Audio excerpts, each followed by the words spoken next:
Hey everybody, what is going on? I am Maximus Rex, and this is Big Baby Reviews. Today is Joe Quesada Day, so we're looking at the last issue of the Ray mini-series he did for DC Comics in the early 90s, more specifically issue number 6, cover dated July 1992. And really like this cover because I do feel it's more indicative of generally Joe Quesada's style overall. One of the reasons for that, I think, is because they don't have older school inkers on top of them now, as we did with prior issues, where some of that 80s aesthetic was kind of still sticking around in the inking style. Now we've got Jimmy Palmiotti, his longtime inker, inking this image, and to me definitely represents more the typical Joe Quesada look of the 90s, his 90s art style. Things to look for real quick stylistically, you know, the energy emanations on the other covers with the other inkers was one of the things I felt kind of more old school. This is definitely bringing it a little bit more into the 90s, a little bit of, you know, exaggeration as far as the proportions and the characters go and the expression, a little more image style maybe mixed into that. The hands are very much Joe Quesada type hands with the little tick line hatchings coming out of the shadows here, which are very typical of his style. You can see it a little bit here coming out of the shadows on the abs too, which is something I think he took a little bit from Mike Mignola, but kind of made it his own moving forward. So pretty cool illustration here. Another thing I like is the mouth here. Another artist that's kind of known for the slobber and the spittle and stuff coming out of characters' mouths, in my mind at least, is Dale Keown. And he and Joe Quesada have a totally different approach. Joe Quesada's is just more kind of negative space and just, you know, no definition in the teeth. It's just one big white shape that kind of makes the teeth and the slobber, and it's very typical of his style, and he does a lot of that in the 90s, so kind of noticed that. This whole face here is pretty Quesada with the one big eye and the smaller eye. It's something he would do a lot as well. And just more specifically, if you look at the helmet down here, the way it's inked and treated, the aesthetic of it, I definitely think is more in tune with what we're used to seeing from Joe Quesada. And just a nice simple way of separating here the middle ground from the background, and the figure of Ray in the foreground, which obviously is kind of a representation of Ray as a kid, right? Is that there's, you know, basically no extra or very little extra detail added to these characters in the background. They're very kind of just, you know, almost clear line and not hatched and shadowed, and also haven't been colored in, so it really helps to separate those planes there. And actually I can tell that they're also part of the background here with this building here, so kind of a weird overlap, but it works, I think. Love the kind of demented expression on this guy's face here, who's basically, as we'll see in the story, a merger between the Ray's father and Dr. Polaris. Why is that happening? I'm not quite sure. It's kind of a weird story, not something I'm really interested in. Again, for this one, I'm really focusing on the art. So let's have a look inside. Nice splash here of Ray, I guess, kind of worried or scared. And as we turn the page, we get a double page splash. So I don't know if he knows at this time about kind of that Kirby thing that Kirby was doing in the 70s, the splash and then a double page splash. So I don't know if the inspiration came from that.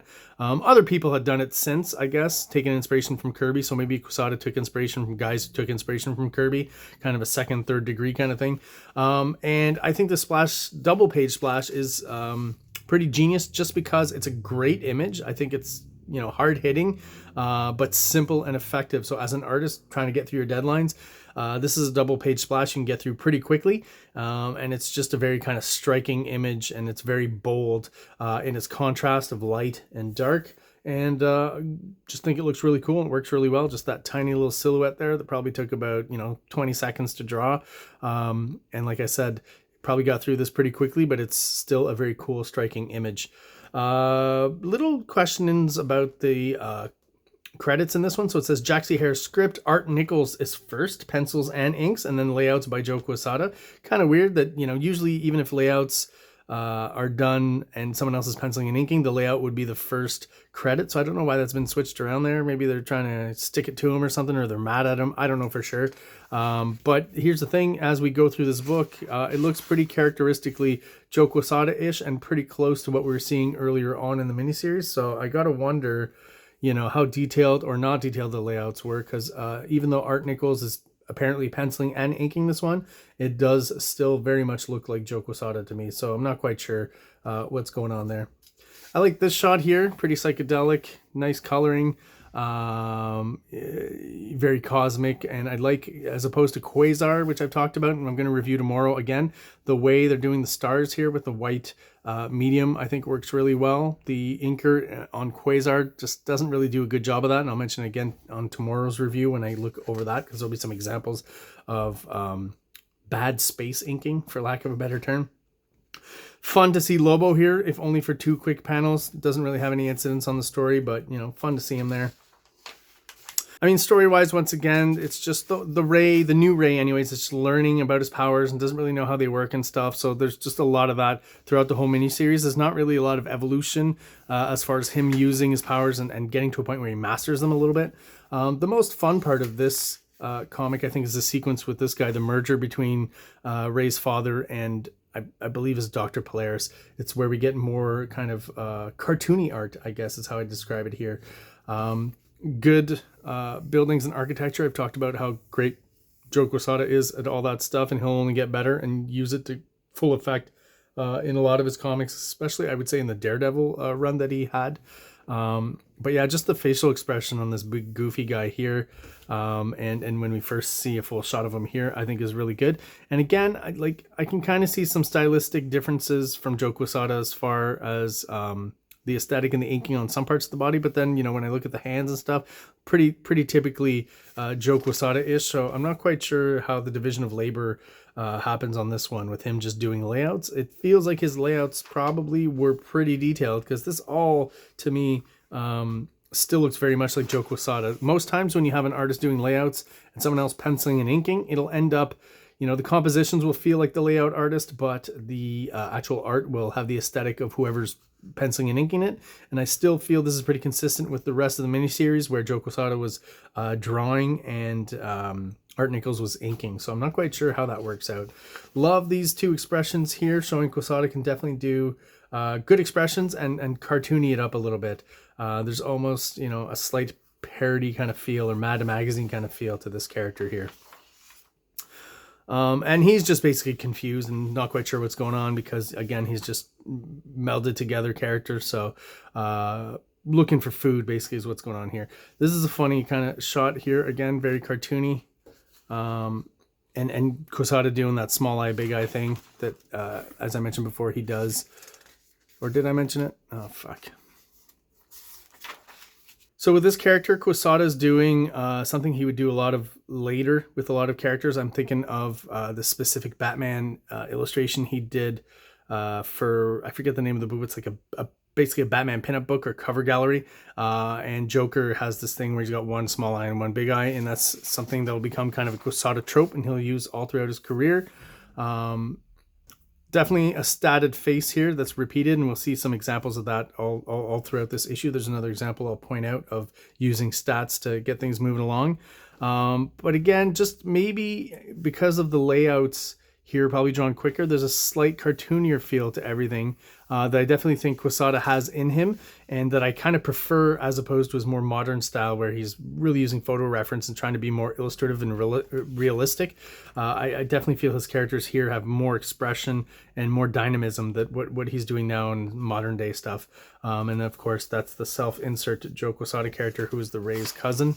Very indicative of Joe Quesada's look at that time. Just kind of a funny shot of this big guy and Jennifer and Ray's cousin in a Corvette here driving around. Really good photo reference for the Corvette. I think it looks great, as opposed to sometimes like these 2 cars here in silhouette and stuff kind of look a little simple and more like, you know, kids' toys than an actual vehicle. Even at this angle here, I think the Corvette comes out really well. Again, don't know how much of that is Joe Quesada and how much of that is Art Nichols, because of, again, how weirdly defined the division of labor is here. And then we get some shots where I guess he's kind of, it's almost like the Ray's going through his past and having flashback sequence. So in the past, they use kind of a monochromatic color scheme to highlight that. In here, they're just going straight up black and white. Last issue, I think they had the black and white with a bit of gray tone, which I think maybe would have worked a little bit better just to make this a little more evocative. Not that the black and white is bad, but I thought the gray just heightened it a little bit and made it a little bit better. Yeah, so here's another example of the statted illustration of this house here, and I just want to check earlier on because it's there as well, so I'm assuming it's statted there. I feel like this is maybe the actual drawn house, the panel where they drew it, or maybe it was actually, it's cut off, so maybe not. Maybe it was just drawn on a separate sheet of paper, and here you can see it's the exact same house being reduced and photocopied. How you can tell is you still have the same level of detail, and it starts to get a little bit muddy the smaller it gets. Some great expressions here, all the way throughout, I think, with all the characters, with the Ray, with his cousin, even with the kids here. I think Joe Quesada is pretty adept at drawing kids. You know, not some artists struggle with that, and he's not just making the kids look like small adults. Talking about you, John Byrne, if you've ever seen that classic illustration, I think from West Coast Avengers, of John Byrne drawing two kids, really bad. They just kind of look like small adults. Almost like medieval paintings. If you look at old medieval paintings and you look at the representation of baby Jesus, most times he just looks like a very small adult. It's very kind of off-putting and jarring. So yeah, I mean, listen, I'm going to go through this one quickly because we're just getting a lot more of the same of what we've had throughout this whole mini-series. And to be honest, other than the art, there's not much that interests me here. And I am looking forward to looking at some more Joe Quesada art, maybe inked by Jimmy Palmiotti, or you know, stuff that's a little more in tune with what I remember of Joe Quesada. This shot here I thought was interesting just because I remember seeing this, you know, the first time. Most times you would discover new artists and hear about new hot artists in Wizard magazine, and I remember the Joe Quesada article or talking about him kind of coming up. He'd already finished the Ray mini-series, but this is the image they used to kind of show us some Joe Quesada art on the Ray. And again, the fact that he's only doing layouts on this one, I gotta wonder how much of this is his, but just like the rest of the issue, it does feel pretty much quintessentially Joe Quesada. So I guess it's representative enough of his style, at least at this time. I remember seeing that image. I thought it looked pretty cool back in the day. I just thought the angular kind of nature of the muscles here was a little weird. And I don't feel like Joe Quesada necessarily does that that much. Maybe that's one of the differences here with the Art Nichols inking. I do feel like, you know, most of his anatomy is not quite so angular and slightly more rounded off usually, at least what I remember from him. Here's examples where, you know, he may have laid this out real quick, but I feel like the finish is very non-Joe Quesada on all this architecture down here. I think it works really well, but there's a slight, almost mechanical feel to the inking there that doesn't feel quite like Joe Quesada. And I mean, it's a really weird mini-series because it just, you know, there's not much conflict all the way throughout. There was a bit of conflict last issue, and now, you know, the characters are split. The Ray and Dr. Polaris once again become two different entities.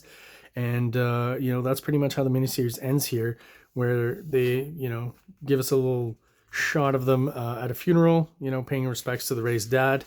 And that's pretty much how it ends. So again, not the most interesting story, mostly looking at the art here. And I gotta be honest, I'm looking forward to looking at stuff past the Ray, where Joe Quesada maybe is a little more popular, a little more in tune with you know, the image style and 90s comics, and probably more confident in pushing that kind of visual, as opposed to what's going on in the Ray here, where other than this cover here, it still feels pretty much other than the aesthetic, like a DC house style kind of type of storytelling. So there you go, guys. That is my review of the Ray issue number 6. If you're still watching and you are still subscribed, thank you so much for your support. I really do appreciate it. If you're watching but you're not subscribed, please do so below. It really helps the channel, helps us grow, and helps get us out there to other people who are into comic books just like we are. So thank you once again, guys, and have yourselves an awesome day. King Comics presents Big Baby, Volume 1, Issues 1 to 13, 204 pages of story and art.